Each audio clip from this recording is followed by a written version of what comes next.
A woman with $2 million in savings still checks her bank balance every single morning before she even gets out of bed. Not because she's worried the money isn't there. She knows it's there. She checks anyway. That's not caution. That's not being smart with money. That's something else entirely, and once you understand what it actually is, you'll understand why so many Gen Xers can build real wealth and still never feel safe.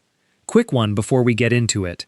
If this already sounds familiar, Labyrinth Psychology digs into exactly this kind of thing every week. Hit subscribe if you want more of it. Gen X came of age through a string of economic gut punches most people never fully add up in their heads. The early 80s recession as kids, the 87 crash as teenagers, downsizing waves through the 90s, the dot-com collapse right as they were building careers, then 2008 hitting a lot of them at the exact moment they were supposed to hit their financial peak. Every single one taught the same lesson. Stability isn't something you achieve. It's something that gets taken from you the moment you stop watching it. So the response made sense. Save more. Don't overextend. Build a cushion. And a lot of Gen Xers did exactly that, for decades. But here's the part that doesn't add up. Even the ones who did everything right, who saved aggressively, paid off the house, built a solid retirement account, still don't feel safe. On paper, the math says they should. So what's actually going on here?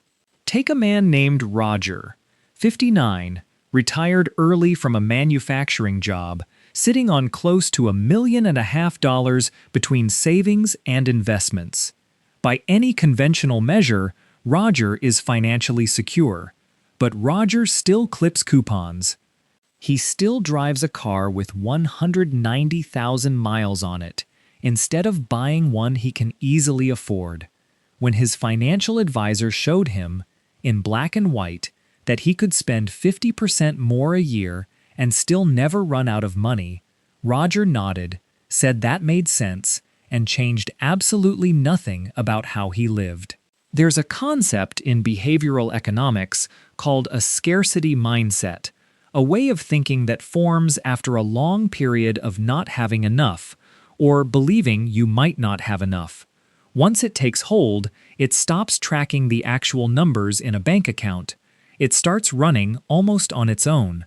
But that raises an obvious question. If the fear is about not having enough, shouldn't having more eventually turn the fear off? Shouldn't there be a number where it finally goes quiet? For most people carrying a scarcity mindset, there isn't.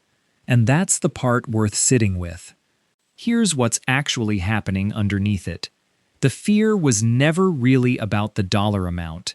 It's about control. Gen X didn't just watch money disappear during those decades. They watched it disappear because of decisions made by other people. In boardrooms and offices they had zero say in. Reorganizations. Pension changes, crashes triggered by institutions they'd never even heard of. You can't fix a fear about control by adding more zeros to an account. A bigger number doesn't hand back the control that was lost. So the checking, the coupon clipping, the old car, none of it is really about protecting the money. It's a ritual. It's the one piece of control a person can still exercise even after the actual risk has dropped close to zero. That's why a woman worth $2 million still checks her balance every morning. She's not checking because she doubts the number. She's checking because checking is the only lever she has left to pull. This is also why so many Gen Xers struggle to actually enjoy the security they spent decades building. Enjoying it would mean trusting that nothing can suddenly take it away, and that's exactly the one thing their entire financial history taught them never to trust. So the woman checking her balance every morning isn't being irrational. She's running a system that made complete sense in an unstable world that shaped her. A world that taught her safety has to be re-earned every single day, because at one point, it actually did. Maybe the work now isn't saving one more dollar. It's learning to notice when the danger that built the habit isn't the danger standing in front of you anymore. If any part of your own bank account habits just got explained to you for the first time, tell us in the comments. And if you haven't yet, now's a good time to subscribe to Labyrinth Psychology.